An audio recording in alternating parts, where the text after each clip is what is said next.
చిత్తూరు జిల్లా కుప్పం ఆర్టీసీ బస్టాండ్లో ప్రజా రవాణా సంస్థ సదస్సు కార్యక్రమానికి మొట్టమొదటిసారిగా నిర్వహించారు. ఈ సందర్భంగా ప్రజలు ఆర్టీసీ సమస్యలను RTC vice chairman Muniratnam depot manager దృష్టికి తీసుకువెళ్లారు. ఈ సందర్భంగా ఆర్టీసీ వైస్ చైర్మన్ మునిరత్నం మీడియాతో మాట్లాడుతూ ఆర్టీసీ ద్వారా ప్రయాణికులకు మెరుగైన సేవలు అందించేందుకు చర్యలు తీసుకుంటున్నామన్నారు. సీఎం చంద్రబాబు నాయుడు నూతనంగా ఆర్టీసీ ప్రాంగణాన్ని నిర్మించేందుకు చర్యలు చేపట్టారు. త్వరలోనే పనులు ప్రారంభించడం జరుగుతుందన్నారు. ఎలక్ట్రిక్ బస్సులను త్వరలోనే కుప్పంకు తీసుకొస్తామని తెలిపారు. కుప్పం ఆర్టీసీ డిపోను ఆదర్శ డిపోగా తీర్చిదిద్దేందుకు కృషి చేస్తామన్నారు. కుప్పం నియోజకవర్గాన్ని అన్ని విధాల అభివృద్ధి చేస్తామని తెలిపారు.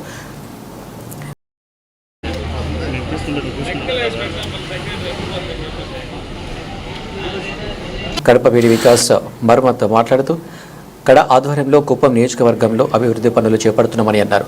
పాత బస్సులను పైలట్ ప్రాజెక్టు కింద ఈ బస్సులుగా మార్చేందుకు చర్యలు తీసుకుంటున్నామని అన్నారు. మోడల్ బస్ స్టేషన్గా తీర్చిదిద్దేందుకు ప్రణాళికలు సిద్ధం చేశామన్నారు. కుప్పం అభివృద్ధిపై సీఎం చంద్రబాబు ప్రత్యేక దృష్టి సారిస్తున్నారని తెలిపారు. కుప్పం ఆర్టీసీ బస్టాండ్లో ప్రజా రవాణా సదస్సు నిర్వహించడం శుభపరిణామమని తెలిపారు. ఈ కార్యక్రమంలో డిపో మేనేజర్ గోపీనాథ్, టీడీపీ నేత డాక్టర్ సురేష్ బాబు తదితరులు పాల్గొన్నారు.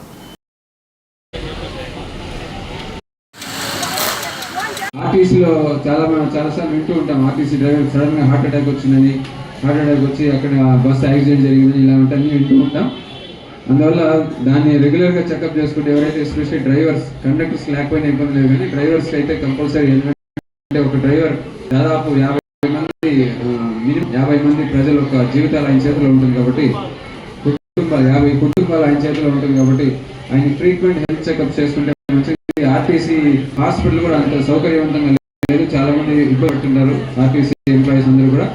దాన్ని ఎక్కడైనా ఒక హాస్పిటల్కి నిర్మాణం చేసి దాన్ని ఏమైనా చేయగలిగితే కూడా వాళ్ళకి రెగ్యులర్ హార్ట్కి సంబంధించింది ఇతరవి మెడికల్ కాలేజ్ ఎట్లా కార్డియాలజిస్ట్ ఉన్నారు కాబట్టి ఫ్రీక్వెంట్ చెకప్ పెట్టించి క్యాంప్స్ పెట్టించి వాళ్ళు ఉన్న దీర్ఘకాలిక సమస్యల్ని పరిష్కరిస్తే బాగుంటుంది కూడా కోరుకుంటున్నాం.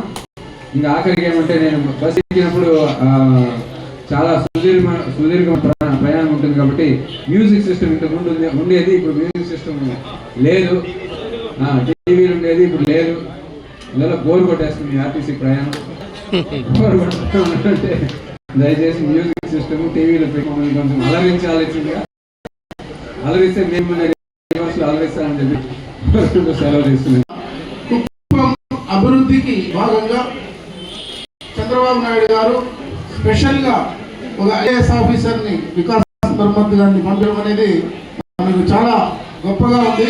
ఎందుకంటే ఆయన ఇంకా ఎంతో చిన్న వయసు నుంచే ఇప్పుడు రావడం, గుంటూరు లాంటి ఏరియాలో నెల్లూరు కమిషనర్గా పనిచేసి అక్కడ ఎంతో అభివృద్ధి చేసి మంచి పేరు తెచ్చుకున్నటువంటి వ్యక్తిని వెదికి మనకు పంపించి మన కుప్పం ఏరియాని, కుప్పం నియోజకవర్గాన్ని అభివృద్ధిలో చేయడానికి